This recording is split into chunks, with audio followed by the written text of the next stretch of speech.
Assalamualaikum warahmatullahi wabarakatuh. Nama saya Aldi Ardiansa, mahasiswa kesehatan Universitas Muhammadiyah Profesor Dr. Hamka dari One Health Family. Mohon maaf sebelumnya saya menggunakan masker karena sedang sakit. Sobat One Health Family, sampai saat ini di bulan suci Ramadan di seluruh dunia dan terkhusus Indonesia masih menghadapi pandemi COVID-19. Terhitung pada jumlah kasus baru, sembuh, dan kematian yang masih bertambah. Pemerintah selalu berupaya dalam pengendalian melalui percepatan gugus tugas COVID-19 di masing-masing daerah. Pemerintah juga sudah menghimbau kepada masyarakat supaya bekerja sama dan berperan aktif dalam pengendalian COVID-19 ini.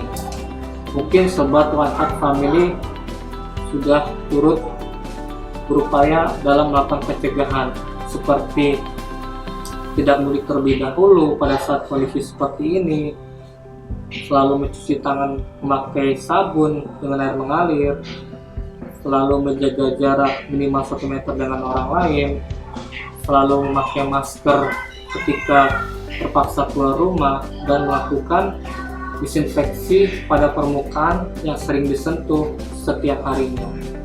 Tapi masih ragu apakah cairan disinfektan dan cara penyemprotannya sudah benar. Saya punya tips nih untuk cara membuat dan penyemprotan disinfektan sendiri di rumah yang benar.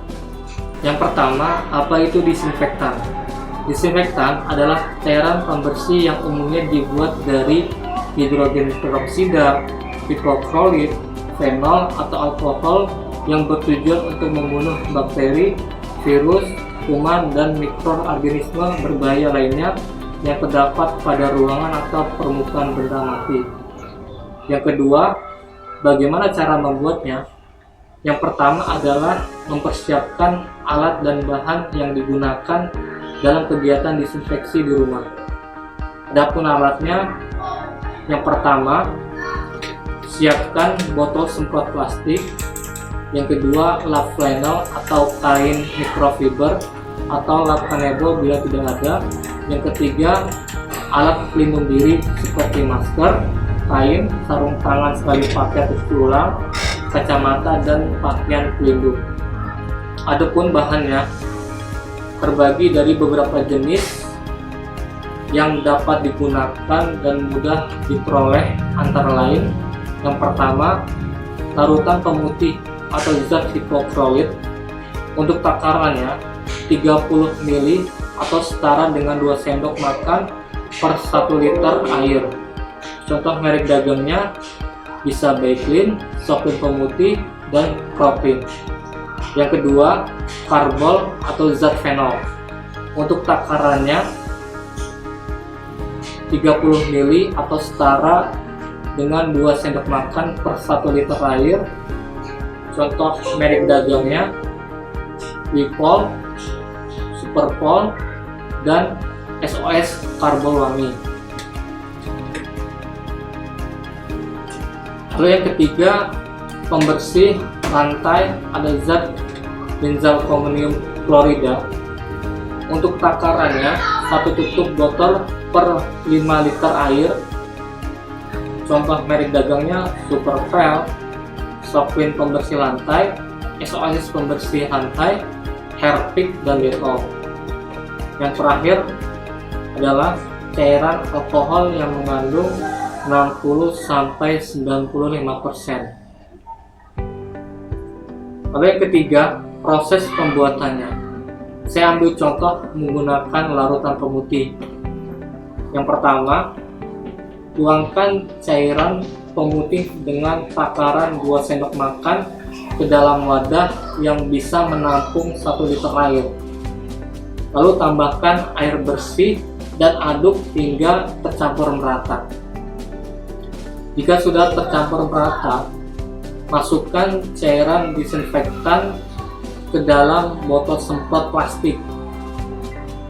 Jika sudah dimasukkan ke dalam botol semprot plastik, maka cairan disinfektan sudah siap digunakan. Nah, yang terakhir, Cara menggunakannya: pastikan dalam melakukan penyemprotan disinfektan, rumah memiliki ruangan dengan ventilasi yang baik atau idealnya dengan ruangan yang berjendela terbuka. Pasalnya, cairan bahan disinfektan dengan tingkat konsentrasi yang tinggi dapat mengeluarkan uap beracun, sehingga tidak boleh digunakan di ruangan yang kecil dan tertutup. Yang kedua, menggunakan alat pelindung diri, terutama masker dan sarung tangan pada saat membersihkan dan mendisinfeksi permukaan.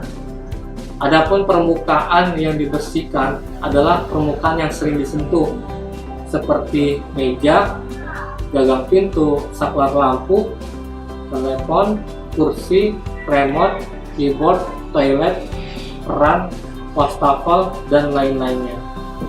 Untuk permukaan yang kotor harus dibersihkan dahulu menggunakan deterjen atau sabun dan air sebelum didisinfeksi. Yang keempat, melakukan disinfeksi untuk permukaan datar cukup dengan menggunakan botol semprot plastik. Kalau untuk permukaan tidak datar seperti tiang, pegangan pintu, keran, dan lain-lain, bisa dibantu menggunakan lap flannel atau kain microfiber atau lap kanebo. Setelah selesai melakukan penyemprotan disinfektan, maka segeralah untuk membersihkan tangan atau badan menggunakan sabun dengan air mengalir. Kemudian cuci masker dan buang sarung tangan sekali pakai atau sarung tangan yang bisa digunakan lagi, bisa dicuci dengan bersih. Yang kelima, lakukan pembersihan rutin terhadap permukaan yang sering disentuh. Permukaan yang sudah dilakukan penyemprotan disinfektan maka akan efektif hingga 24 jam. Itu saja yang bisa saya sampaikan. Terima kasih. Wassalamualaikum warahmatullahi wabarakatuh.